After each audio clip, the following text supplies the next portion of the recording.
Hello' friends, পুনৰবাৰ এটা নতুন ভিডিঅ'লৈ সকলোকে স্বাগতম জনাইছোঁ। আজি এই ভিডিঅ'টোত আমি পাৰ্চেণ্টেজৰ ওপৰত আলোচনা কৰিম।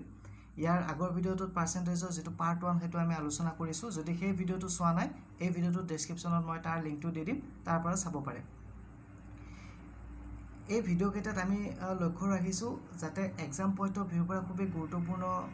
প্ৰব্লেমবিলাক দিব পাৰোঁ, আৰু সেই প্ৰব্লেমবিলাক আমি ফাৰ্ষ্টতে কনচেপ্ট, তাৰপিছত শ্বৰ্ট ট্ৰিকৰ সহায়ত কিদৰে অতি কম সময়ৰ ভিতৰত সমাধান কৰিব পাৰোঁ সুন্দৰকৈ আলোচনা কৰিছোঁ। আহক আজি আমি প্ৰথম কুৱেশ্যনটো আলোচনা কৰোঁ। আজিৰ ফাৰ্ষ্ট কুৱেশ্যনটো হৈছে, মই কুৱেশ্যনটো অকল ইংলিছত লৈ আহিছোঁ, মই ইয়াৰ এছামিজটো কৈ যাম বাৰু। বিশেষকৈ আমি মেথছৰ কুৱেশ্যনবিলাক ইংলিছত চোৱাটোৱে ভাল হ'ব। ইয়াৰ মিনিংটো বাৰু মই কৈ দিছোঁ।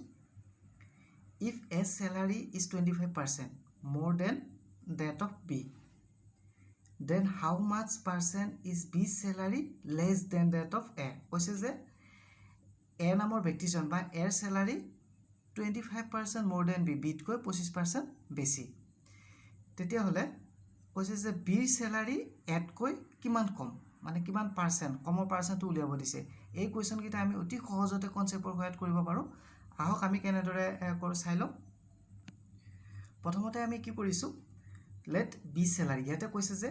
যিটো এৰ চেলাৰী বিতকৈ 25% বেছি হয়, গতিকে আমি বিটো প্ৰথমতে ধৰা হ'ল বি চেলাৰী 100। যদি বি চেলাৰী 100 হয়, তেতিয়াহ'লে এৰ চেলাৰী কিমান হ'ব? therefore এৰ চেলাৰী কিমান হ'ব? এৰ চেলাৰী হ'ব 25%, যিহেতু বেছি মানে 125। এতিয়া আমাক কুৱেশ্যনটোত সুধিছে যে how much percent be salary less than that of A. এই কুৱেশ্যনখিনিত এইখিনি বাক্য, এই বাক্যটো বুজি পালে হ'ল। এতিয়া আমাক সুধিছে যে বি চেলাৰী এতকৈ কিমান পাৰ্চেণ্ট কম। এতিয়া আমি প্ৰথমতে যদি চাওঁ বি চেলাৰী কিমান কম, বি চেলাৰী যদি আমি বুজিবকে লিখোঁ less of B salary, B salary কিমান কম পালোঁ আমি? 125 হ'লে বিৰ 100 মানে 25 কম। এতিয়া আমাক সুধিছে এই পাৰ্চেণ্টটো সুধিছে, কমৰ পাৰ্চেণ্ট।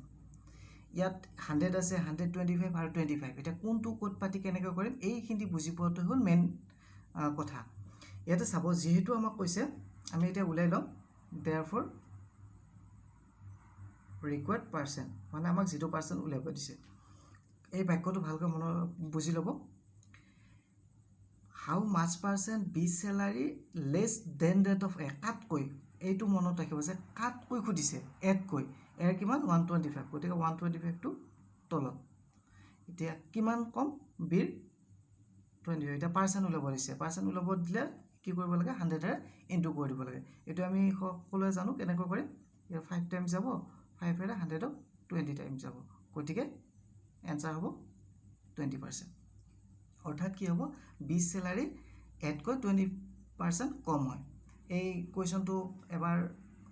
ভিডিঅ'টো পুনৰ কৰি চাব, তেতিয়া সুন্দৰকৈ বুজি পাব। হয়তো বহুতে ধৰিব পাৰিছে। এই বাক্যটোৱে ইম্পৰ্টেণ্ট হয় যে আমাক কি সুধিছে, how much percent be salary less than that of A. যাতকৈ সোধে মানে কাক উদ্দেশ্য কৰি সুধিছে, সেইটো সদায় তলত বহে। এক উদ্দেশ্য কৰি সুধিছে, এৰ চেলাৰী আছিল 125, গতিকে 125টো তলত আহিছে। এতিয়া সুধিছে কিমান লেছ, বিয়ে কিমান কম পায়? 25 কম পায়। এতিয়া তাৰ পাৰ্চেণ্টটো ওলাব দিছিলে, 100ৰে ইনটু কৰি দিলোঁ, আমি কি পালোঁ? 20%। আশা কৰোঁ যি প্ৰথম কুৱেশ্যনটো আমি চালোঁ এইটো নিশ্চয় বুজি পাইছে। এনেকুৱা কুৱেশ্যনকেইটা এক্সাম পইণ্ট অফ ভিউৰ পৰা খুবেই গুৰুত্বপূৰ্ণ। আহক আমি 2 নম্বৰ কুৱেশ্যনটো চাওঁ বাৰু। 2nd নম্বৰ কুৱেশ্যনটোত কি কৈছে, মই পঢ়ি দিছোঁ। এ নাম্বাৰ ইজ 50% মোৰ দেন দ্য আদাৰ। এটা নাম্বাৰ কি অন্য এটা নাম্বাৰতকৈ, এইটো যদি আমি প্ৰথম নম্বৰ ধৰোঁ, অন্য এটা নাম্বাৰটোতকৈ এই কিমান? প্ৰথম নাম্বাৰটো 50% বেছি। Then how much percent the second number less than the first. এইটো প্ৰথম যিটো 1 নম্বৰ কুৱেশ্যনটো কৰিলোঁ, ঠিক একে কুৱেশ্যন হয়। এইটোত আৰু মই ইমান কনচেপ্টটো নিদিওঁ, মই ডাইৰেক্ট কৰি দিছোঁ, নিশ্চয় বুজি পাব। আৰু বুজি যদি নাপায় আৰু এবাৰ প্ৰথম কুৱেশ্যনটো চাব, ভালকৈ বুজি পাই যাব। এতিয়া আমি ডাইৰেক্ট যদি এনচাৰটো উলিয়াব চাওঁ, আমি ফাৰ্ষ্ট একবাৰ ভালকৈ বুজি লৈছোঁ তাৰ আগতে। এতিয়া আমি প্ৰথমতে ধৰি লওঁ ফাৰ্ষ্ট চেলাৰী কিমান, ফাৰ্ষ্ট নাম্বাৰটো লেট ফাৰ্ষ্ট নাম্বাৰটো কি ধৰোঁ আমি? 150 সেকেন্ড নাম্বাৰটো 100 কাৰণ আমাক কিয় ধৰিলোঁ কৈছে যে এ number 50% more than the other মানে সেকেন্ডতকৈ ফাৰ্ষ্টটো 50% বেছি গতিকে আমি সেকেন্ডটো 100 ধৰিলোঁ ফাৰ্ষ্টটো কি ধৰিলোঁ 150 এতিয়া আমাক কৈছে that how much percent second number less than the first আমাক পাৰ্চেণ্টটো কৈছে যে সেকেন্ড নাম্বাৰটো ফাৰ্ষ্টতকৈ কিমান পাৰ্চেণ্ট কম এতিয়া আমি যদি উলিয়াও therefore percent of লেছৰ পাৰ্চেণ্ট উলিয়াব লাগে এতিয়া কাৰ সেই ক্ষেত্ৰত উলিয়াব দিছে then that the first number এইটো হল ভিত্তি কৰি কোৱেশ্চনটো কৰিছে ফাৰ্ষ্ট নাম্বাৰ কিমান আছিল 150 সদায় 150 টো তলত থাকিব আৰু কিমান কম 50 কম 50 টো ওপৰত থাকিব তাৰপিছত পাৰ্চেণ্ট উলিয়াব দিছে পাৰ্চেণ্ট উলিয়াব দিয়া মানে 100 ৰে ইনটু কৰি দিলে হ'ল এটো 3 টাইম যাব 3 ৰে যদি মই 100 ক ডিভাইড কৰো কি হ'ব 3 ৰে 100 ক ডিভাইড কৰিলে 33 1/3% এটো হ'ব ইয়াৰ কাৰেক্ট আনসাৰ আশা কৰো 2 নম্বৰ কোৱেশ্চনটো সুন্দৰকৈ বুজি পাইছে ঠিক এনেকুৱা ধৰণৰ কোৱেশ্চন বিলা এক্সামত আহে বেছি এনেকুৱা কোৱেশ্চন বিলা প্ৰেক্টিছ কৰিব আশা কৰো এক্সামত এনেকুৱা কোৱেশ্চন আহিলে কোনো সমস্যা নাথাকে 3 নম্বৰ কোৱেশ্চনটো চাইছো 3 নম্বৰ কোৱেশ্চনটো দিয়া আছে the salary of a worker is first increased by 10% and thereafter it was reduced by 10% what was the change in his salary কৈছে যে প্ৰথমতে এজন ব্যক্তিৰ কি হৈছে এজন কৰ্মীৰ স্যালাৰি প্ৰথমতে 10% বঢ়াই দিলে তাৰ পিছত আকৌ 10% কমাই দিলে এতিয়া কৈছে যে সৰ্বমুঠ তেওঁৰ স্যালাৰি কি চেঞ্জ হ'ব বাঢ়িব নে কমিব এই খুবই গুৰুত্বপূৰ্ণ আৰু ইম্পৰ্টেন্ট প্ৰশ্ন এটো একদম ধুনিয়া মই দুটা সিস্টেমত এটো কৈ দিম প্ৰথমতে মই কনসেপ্টৰ দ্বাৰা কৈ দিম তাৰ পিছত মই ট্ৰিকৰ দ্বাৰা কৈ দিম ফাৰ্ষ্টতে কনসেপ্টত আমি কেনেকৈ কৰো হেতু চাই লব এতিয়া কৰিব লগা হলে প্ৰথমতে আমি স্যালাৰিটো ধৰি লও এতিয়া আমি প্ৰথমতে কি কৰিছো ধৰি ললো লেট দা স্যালাৰি আমি প্ৰথমতে ধৰি ললো মানুহৰ স্যালাৰি 100 এটা আমাক কৈছে যে ফাৰ্ষ্টতে কি কৰিছিল ফাৰ্ষ্টতে হৈছিল যে increase by 10% এটা আমি লিখিছো যে after increasing 10% মানে 10% increase কৰাৰ পিছত কি হ'ব 100 আছিল কি হ'ব 110 তাৰ পিছত কৈছে after decreasing 10% এতিয়া 110 ৰ পৰা কি হ'ব 10% মাইনাস হৈ যাব এটা ইয়াৰ পৰা 10% মাইনাস হ'লে কিমান হ'ব আমি জানো ইয়াৰ আগতে যেটো 1 নম্বৰ ভিডিও আছিল তাত আমি কৈছিলো যে 10% কেনেকৈ উলিয়াও 1% কেনেকৈ উলিয়াও একদম ইজি হয় যদি 10% উলিয়াব লাগে কি হয় এটাৰ আগত পইণ্ট বহি যায় এটা 110 ৰ যদি 10% মই উলিয়াই কিমান হ'ব 11 হ'ব গতিকে 110 ৰ পৰা যদি 11 মই মাইনাস কৰি দিও কিমান থাকিব आंसर থাকিব 99 এটা কি হ'ব 10% ডিক্ৰিজ কৰাৰ পিছত তেওঁৰ স্যালাৰি কিমান হ'ল 99 এতিয়া আমাক কোৱেশ্চনটোত কি কৈছে what was the change in his salary এটা স্যালাৰি কি পৰিৱৰ্তন হ'ল প্ৰথমতে আছিল 100 তাৰ পিছত এতিয়া কিমান হ'ল 99 এতিয়া কিমান কমিল 1 কমিল অৰ্থাৎ কিমান পাৰ্চেন্ট কমি গ'ল 1% কমি গ'ল চেঞ্জ হেতুৱে হ'ল এতিয়া আমি এটো কেনেকৈ কি লিখিলো therefore change of salary কিমান 1% decrease 1% কি হ'ল কমি গ'ল এইটো হল আমি কনসেপ্টৰ দ্বাৰা কৰিলো এতিয়া আমি ট্ৰিকৰ দ্বাৰা কৰিম ট্ৰিকৰ দ্বাৰা অতি সহজতে আমি এইটো উলিয়াব পাৰিম ট্ৰিকৰ ক্ষেত্ৰত মনত ৰাখিব এটা মই কনসেপ্ট আগে কৈ লৈছো যদি কোনো এটা কি হয় নাম্বাৰ প্ৰথমতে x% বাঢ়ি যায় যিকোনো ভ্যালু এটা x% বাঢ়ি গ'ল তাৰ পিছত সেইটো আকৌ x% কমি গ'ল যদি আমাক তাৰ পিছত নেট ৰিজাল্ট খুদে টোটাল কিমান কমিল বা বাঢ়িল এটো ক্ষেত্ৰত চাব যদি সমান পৰিমাণৰ বাঢ়ে আৰু তাৰ পিছত সমান পৰিমাণৰ কমে তেতিয়া হলে সদায় কি হৈ যায় এটো ডিক্ৰিজ হৈ যায় মনত ৰাখিব মই কি কলো যদি কোনো এটা ভ্যালু প্ৰথমতে x% বাঢ়ি গ'ল তাৰ পিছত আকৌ x% কমি গ'ল সেম পাৰ্সেন্ট তেতিয়া হলে সদায় ই কি হয় নেগেটিভত আহে নেগেটিভ মানে কমি যায় মানে ডিক্ৰিজ হয় গতিকে আমি নেগেটিভটো নিলিখো এতিয়া আমাক যেটো হতে চেঞ্জ অফ পাৰ্সেন্ট এতিয়া আমি ডাইৰেক্ট কি সূত্ৰ ব্যৱহাৰ কৰিম আমাৰ সূত্ৰটো হ'ব x square by 100 এই সূত্ৰটো পেলাই দিব পেলাই দিলে আমি মেইন ৰিজাল্টটো পাই যাম গতিকে এই কোৱেশ্চনটো আমি সেই ট্ৰিকত কেনেকৈ কৰিব পাৰো চাও প্ৰথমতে x বাঢ়িল মানে x টো কিমান আছিল এটো 10% আকৌ কিমান কমিছিল বুলি কৈছে আকৌ 10% কমিছিল এটো 10% গতিকে আমাক খুদিছিল যে চেঞ্জ কিমান হ'ব একদম এই সূত্ৰটো যদি মই পেলাই দিও কিমান হ'ব 10 স্কয়াৰ by 100 10 স্কয়াৰ মানে কিমান হ'ব 10 স্কয়াৰ মানে 100 হ'ব তলত 100 ইকুৱেল টু 1 মানে 1% কি হ'ব কমিব এইটো ডিক্ৰিজটো আমি গমে পালোঁ যে এইমাত্ৰ কৈ দিলোঁ যে যদি সেম পাৰ্চেণ্ট বাঢ়ে আৰু ঠিক সেম পাৰ্চেণ্ট কমাই দিয়ে তেতিয়াহ'লে সদায় ডিক্ৰিজ হয় যেনে আমি এই কনচেপ্টৰ দ্বাৰা যিটোত শিকিলোঁ সেইটোত গম পালোঁ 1% ডিক্ৰিজ হ'ল ঠিক তেনেকৈ এই কনচেপ্টটো নকৰাকৈ এই কনচেপ্টৰ দ্বাৰা নকৰাকৈ আমি কি কৰিব পাৰোঁ ট্ৰিকৰ সহায়ত এই কুৱেশ্যনটো এনচাৰ কৰিব পাৰোঁ কনচেপ্টৰ সৈতে কৰোঁতে আমাৰ 2 মিনিট বা 1 মিনিট সময় লাগি যাব পাৰে কিন্তু ট্ৰিকত 1 মিনিটো সময় নালাগে আৰু এইখিনি কৰি থাকিবও নালাগে বহিত পাতি কিনে মাইণ্ডতে কৰিব পাৰে কেনেকুৱা কৰিব পাৰে যে 10% বাঢ়ি গ'ল আৰু 10% কমি গ'ল এতিয়া নেট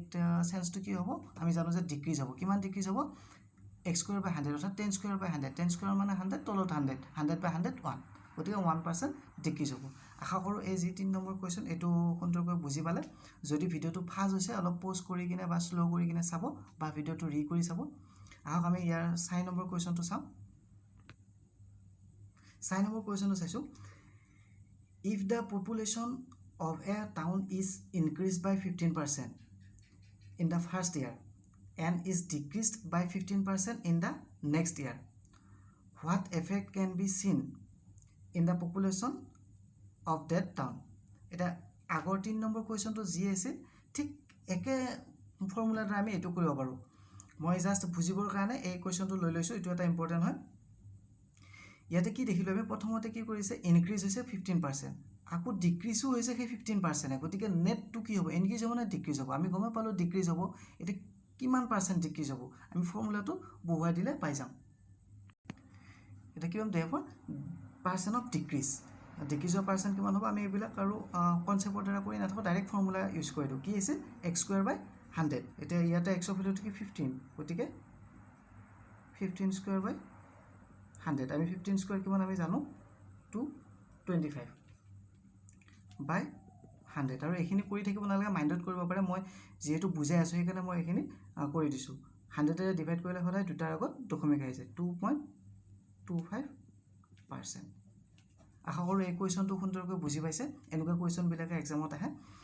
ফ্ৰেণ্ডছ পাৰ্চেণ্টেজৰ ওপৰত মই প্ৰথম ভিডিঅ'টো আপলোড কৰিছোঁ সেইটো যদি চোৱা নাই মই ডেছক্ৰিপশ্যনত লিংকটো দিছোঁ তাৰ পৰা চাব পাৰে এইটো হ'ল ইয়াৰ 2 নম্বৰ ভিডিঅ' যদি এই ভিডিঅ'টোত মই গোটেইখিনি পাৰ্চেণ্টেজৰ ইম্পৰ্টেণ্ট কুৱেশ্যন কভাৰ কৰিব নোৱাৰোঁ তেতিয়াহ'লে মই 3 নম্বৰ পাৰ্টটো লৈ আহিম বা 3 নম্বৰ ভিডিঅ'টো লৈ আহিম গতিকে চেনেলটোৰ সৈতে জড়িত হৈ থাকিব চেনেলটো ছাবস্ক্ৰাইব কৰি ৰাখিব এনেদৰে মেথছৰ অতি গুৰুত্বপূৰ্ণ টপিকবিলাকৰ আৰু ইম্পৰ্টেণ্ট কুৱেশ্যনবিলাক মই ভিডিঅ' আকাৰে প্ৰতিদিনাই লৈ আহি থাকিম যাতে মই বিচাৰিছোঁ যাতে একেবাৰে মেথছত ভয় কৰা বা মেথছক ভাল নোপোৱা বা মেথছক দেখিলে ভয় কৰা এজন কেণ্ডিডেটেও যাতে 0 লেভেলৰ পৰা একেবাৰে বেছিকৰ পৰা এক্সপাৰ্ট লেভেললৈ বুজি পায় মই সেইকাৰণে কনচেপ্ট আৰু ট্ৰিক দুইটাই ব্যৱহাৰ কৰি গৈছোঁ ঠিক আছে আমি ইয়াৰ 5 নম্বৰ কুৱেশ্যনটো চাইছোঁ 5 নম্বৰ কুৱেশ্যনটো আমি চাইছোঁ প্ৰথমতে the salary of A worker was first increased by 10% and thereafter decreased by 5%. What was the change in his salary? ইয়াৰ আগৰ কুৱেশ্যন কেইটাত কি আছিল যিমান পাৰ্চেণ্ট বৃদ্ধি হৈছিল ঠিক সিমান পাৰ্চেণ্টে কমি গৈছিল তেতিয়া আমি সেই সূত্ৰটো ব্যৱহাৰ কৰিছিলোঁ যিটো কি x স্কোয়াৰ বাই 100 কিন্তু এতিয়া চাওক এতিয়া এটা বেলেগ পাৰ্চেণ্ট ইনক্ৰিজ হৈছে আৰু বেলেগ পাৰ্চেণ্ট এটা ডিক্ৰিজ হৈছে এইটো আমি কেনেকৈ কৰিম এইটো মই ঠিক তেনেকৈ আগৰ দৰে দুটা কনচেপ্টৰ দ্বাৰা বুজাই দিছোঁ প্ৰথমতে কনচেপ্ট দিছোঁ তাৰপিছত মই ট্ৰিকৰ দ্বাৰা বুজাই দিছোঁ সুন্দৰকৈ চাই লওঁ এইটো চাওক কনচেপ্টটো ফাৰ্ষ্ট কৈছোঁ লেট দ্য চেলাৰী প্ৰথমতে আমি চেলাৰীটো ধৰি লৈছোঁ চেলাৰীটো ধৰি ল'লোঁ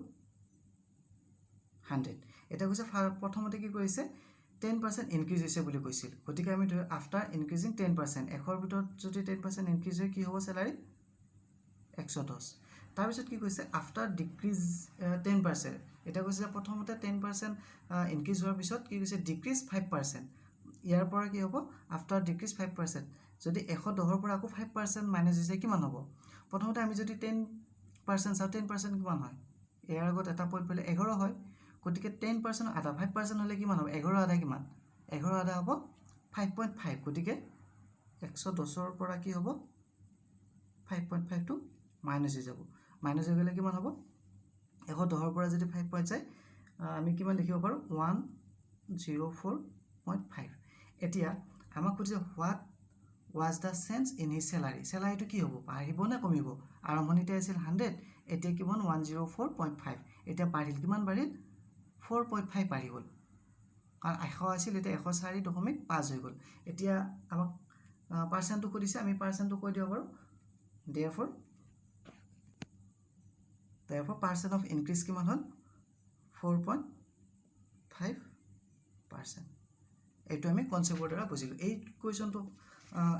যেটো কনসেপ্টৰ দ্বাৰা বুজি কিনে কৰিলো এইটো হয়তো কৰোতে 1 মিনিট মান সময় লাগিব ইয়াতকৈ শৰ্ট ট্ৰিকৰ সহায়ত আমি এতিয়া কৰিম যেটো নেকি আমি চাই কিনে প্ৰায় 5-10 সেকেন্ডৰ ভিতৰত